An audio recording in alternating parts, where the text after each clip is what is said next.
Swastiastu. Selamat pagi anak-anak. Bagaimana kabar kalian pada hari ini? Semoga kalian masih dalam keadaan sehat.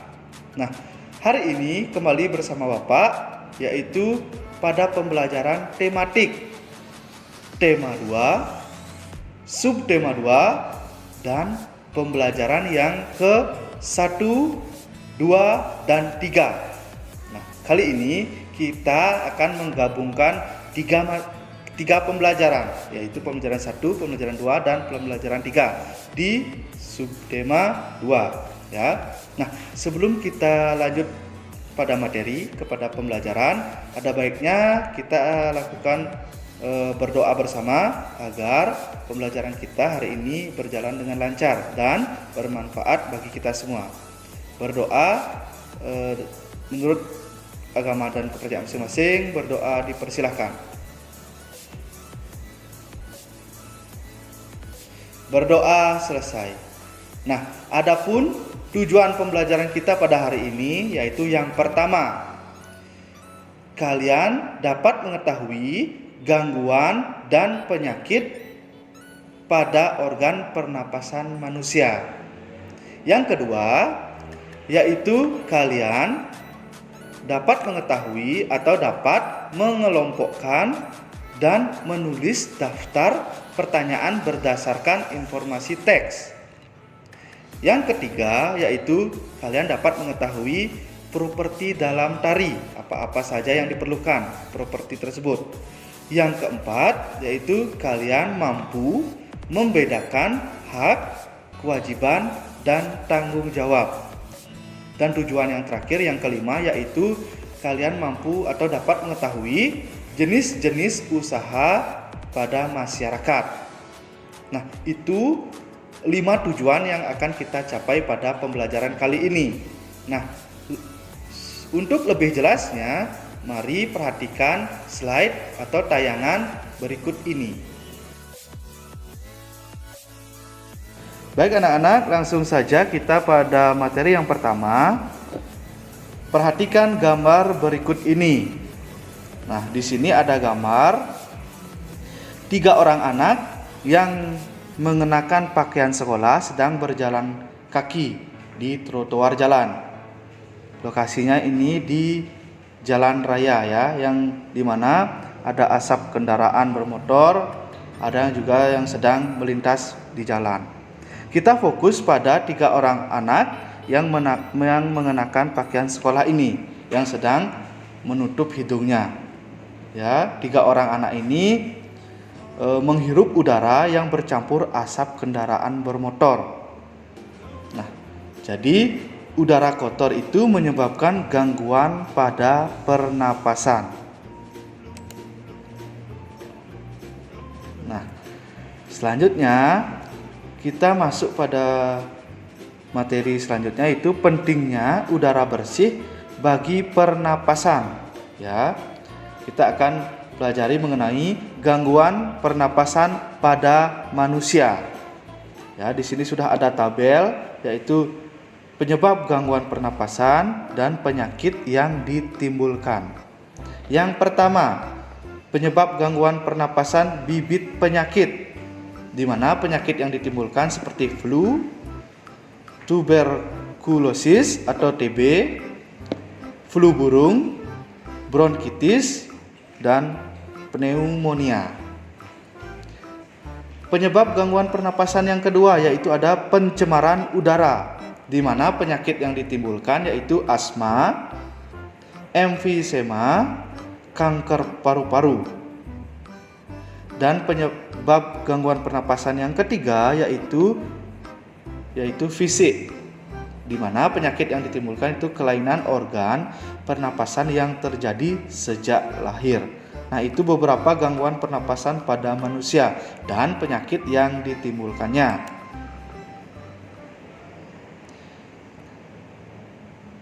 Kita sekarang bahas satu persatu penyakit pada organ pernapasan. Yang pertama, asma.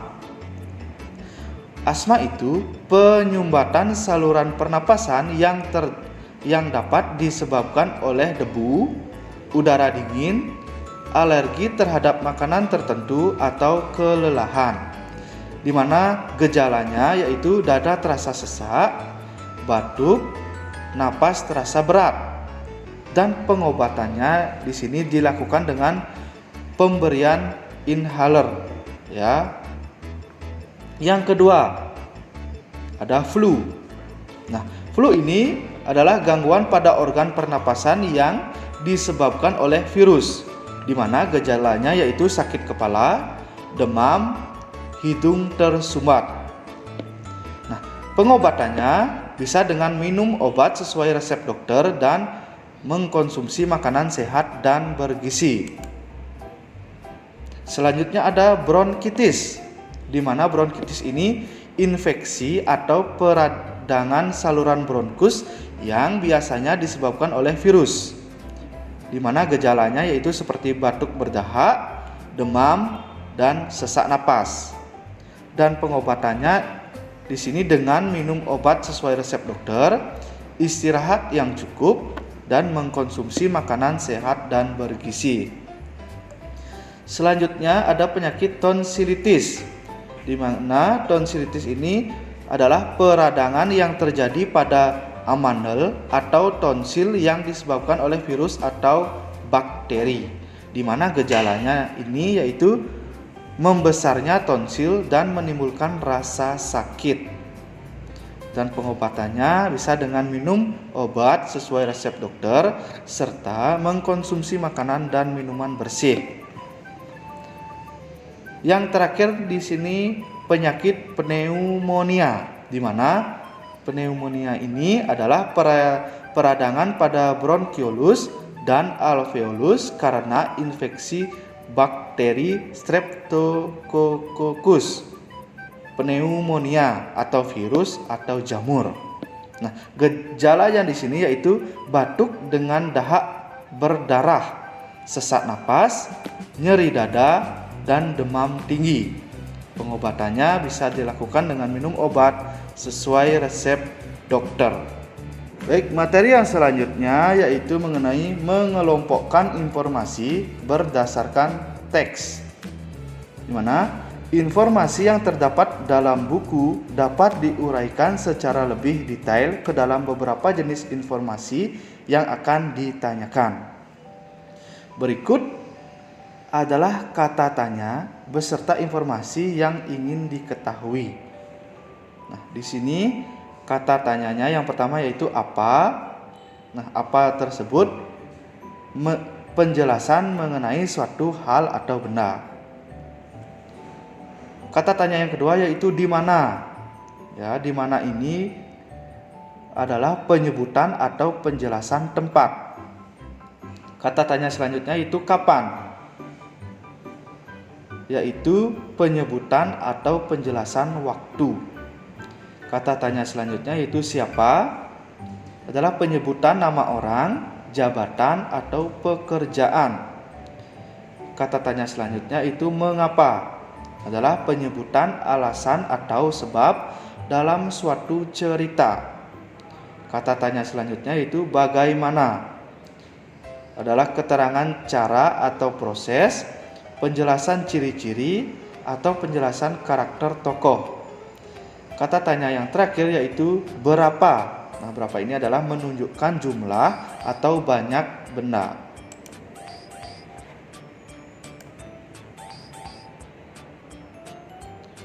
Selanjutnya yaitu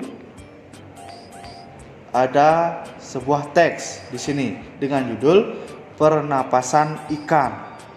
Nah, pada teks ini sudah diberi warna, yaitu warna merah, hijau, dan hitam. Setiap kalimat sudah diberi warna. Nah, warna yang pertama di sini warna merah, yaitu kalimatnya ikan merupakan salah satu hewan yang hidup di air. Nah, kalimat ini jika kalian ingin membuat pertanyaan bisa menggunakan kata tanya apa dan di mana. Contohnya, hewan apa yang hidup di air? Nah, jawabannya bisa di sana ikan. Nah, kata tanya yang kedua yaitu di mana? Di mana ikan hidup? Nah, jawabannya air. Nah, di kalimat ini ada dua kata tanya yang bisa digunakan. Kita lihat kalimat yang kedua yang berwarna hijau. Kalimatnya yaitu ikan bernapas menggunakan insang. Nah, kata tanya yang bisa digunakan untuk membuat pertanyaan ini yaitu apa dan bagaimana.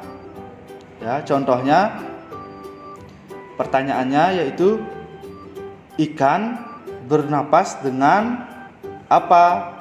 Yaitu bisa jawabannya insang. Nah, tergantung teks yang disediakan. Selanjutnya teks yang berwarna hitam, yaitu teksnya ketika mulut ikan tertutup dan air mengalir ke bagian insang yang terbuka, maka terjadilah pertukaran oksigen dan karbon dioksida. Nah, pada kalimat ini, jika kalian ingin membuat pertanyaan, bisa menggunakan kata tanya apa, di mana, kapan, dan bagaimana. Ya. Jadi ini adalah perolehan informasi penggunaan kata tanya dalam sebuah teks atau bacaan.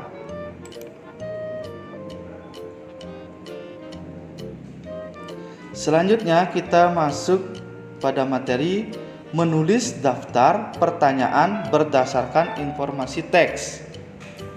Nah, untuk menulis informasi suatu teks, kamu dapat mengajukan beberapa pertanyaan yang jawabannya ada pada teks. Seperti contohnya teks sebelumnya. Nah, di sini ada teks lagi. Ya, perhatikan paragraf atau teks berikut ini. Bronkitis adalah penyakit peradangan pada bronkus atau saluran yang mengalirkan udara ke paru-paru. Bronkitis dapat disebabkan oleh serangan virus, bakteri, atau menghirup zat-zat kimia, misalnya asap rokok dan asap polusi kendaraan.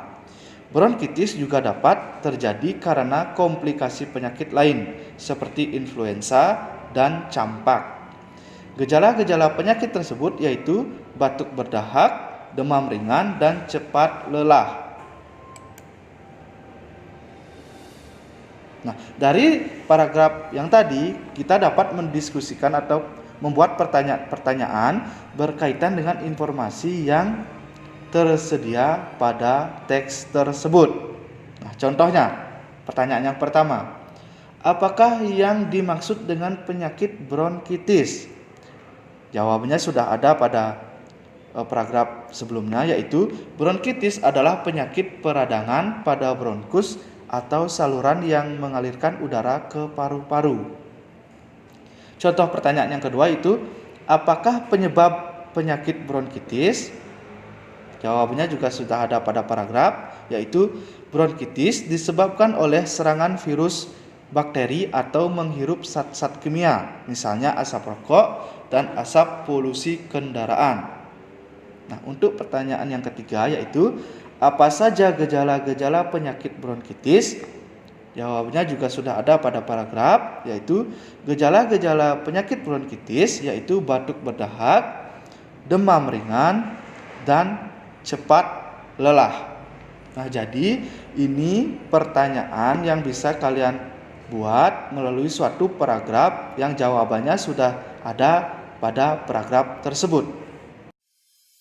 Baik, selanjutnya kita masuk pada pembelajaran yaitu mengenai properti dalam tari.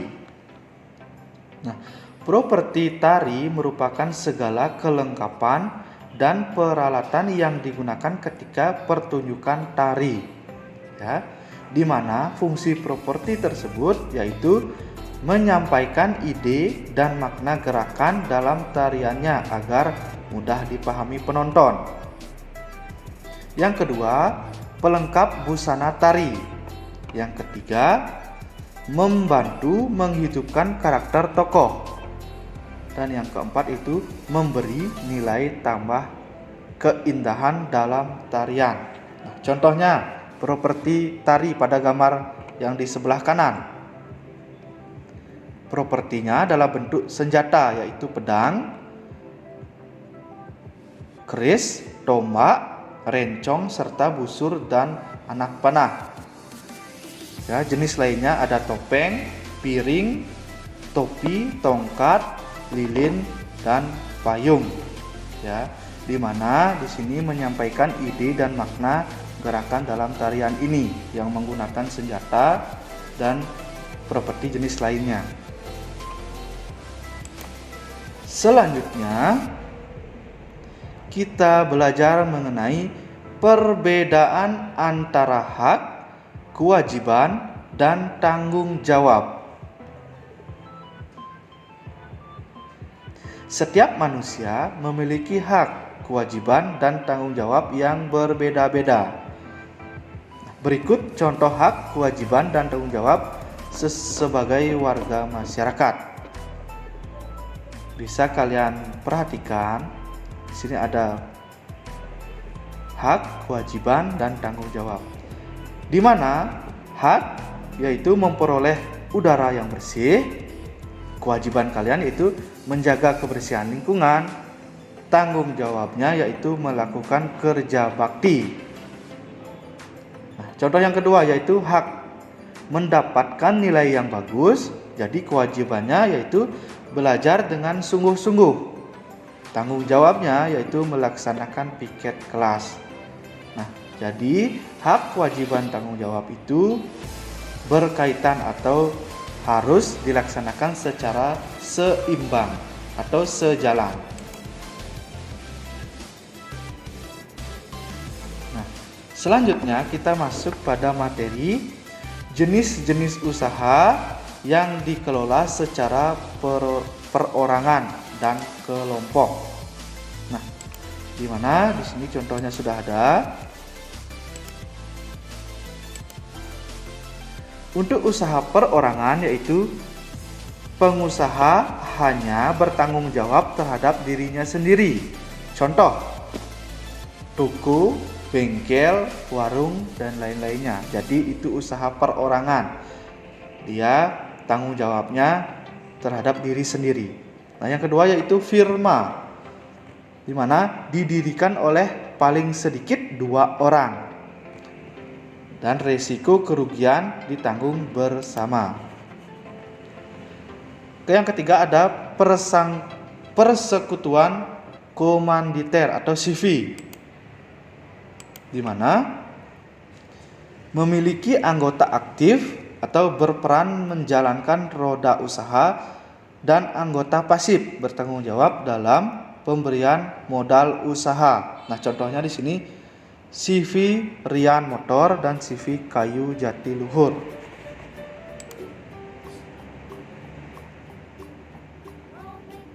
Selanjutnya ada perseorangan terbatas.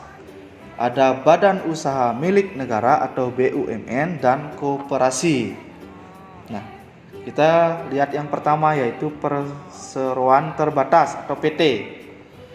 Modalnya dihimpun dari beberapa orang dengan menjual saham. Nah, pemilik saham memiliki kewenangan terhadap perusahaan dan berhak mendapat laba perusahaan. Contohnya PT Pembangunan Jaya. Selanjutnya itu badan usaha milik negara atau BUMN. BUMN bertanggung jawab atas kesejahteraan masyarakat Indonesia. Modal usahanya ditanggung oleh negara. Contohnya Perum, Peruri, dan PT KAI atau KAI. Selanjutnya itu koperasi. Nah, di mana koperasi ini usaha bersama berdasarkan asas kekeluargaan. Semua anggota wajib membayar simpanan pokok dan simpanan wajib. Contohnya sudah jelas, koperasi unit desa atau yang sering disebut dengan KUD. Sekian pembelajaran kita pada hari ini anak-anak. Bagaimana perasaan kalian? Pastinya menyenangkan ya pembelajaran kita hari ini. Nah, sebelum kita menutup atau mengakhiri pelajaran kita hari ini, baiknya kita simpulkan terlebih dahulu apa yang sudah kita pelajari hari ini. Nah, untuk yang pertama yaitu mengenai gangguan dan penyakit pada organ pernapasan manusia. Di sini kesimpulannya Memang untuk penyakit pada pernapasan memang sudah ada, yaitu seperti asma, flu, bronkitis, tonsilitis, pneumonia dan lain sebagainya, dan gejalanya sudah kita pelajari juga, dan pengobatannya pun sudah kita tadi pelajari. Jadi kalian bisa cermati itu untuk keluarga atau orang-orang yang ada di sekeliling kalian. Nah, kesimpulan yang kedua yaitu mengenai pengelompokan dan menulis daftar pertanyaan berdasarkan informasi teks. Itu juga sudah kita pelajari, yaitu mengenai mempermudah mengetahui isi teks dengan membuat pertanyaan-pertanyaan menggunakan kata tanya yang sudah kita pelajari, yaitu setiap kata tanya memiliki tujuannya masing-masing, ya. Yang ketiga yaitu mengenai properti dalam tari, di mana properti dalam tari itu yaitu fungsinya menyampaikan ide dan makna tarian tersebut, dan sebagai perlengkapan busana tari juga bisa, dan membantu menghidupkan karakter tokoh dalam tarian tersebut. Nah, itu fungsi dari properti dalam tari. Nah, selanjutnya yaitu mengenai perbedaan hak, kewajiban, dan tanggung jawab, ya, di mana hak, kewajiban, tanggung jawab ini harus dilakukan secara seimbang, sejalan. Di mana jika hak kalian sudah kalian lakukan, kewajiban kalian sudah lakukan, hak pasti kalian sudah dapatkan dan sejalan dengan tanggung jawab. Kesimpulan yang terakhir yaitu mengenai jenis-jenis usaha yang ada pada masyarakat yang sudah dikelompokkan atau dikelola secara perorangan dan kelompok. Ya, di sana sudah tadi ada contoh-contohnya. Kalian bisa perhatikan dan putar-putar kembali video pembelajaran kita sebelum-sebelumnya. Nah, sekian pembelajaran kita hari ini. Ya, semoga pembelajaran hari ini bermanfaat bagi kita semua. Ya, pesan Bapak hari ini tetap jaga kondisi kesehatan kalian khususnya dan orang-orang di lingkungan rumah kalian. Bapak tutup pembelajaran ini dengan Parama Santi. Om Santi Santi Santi Om.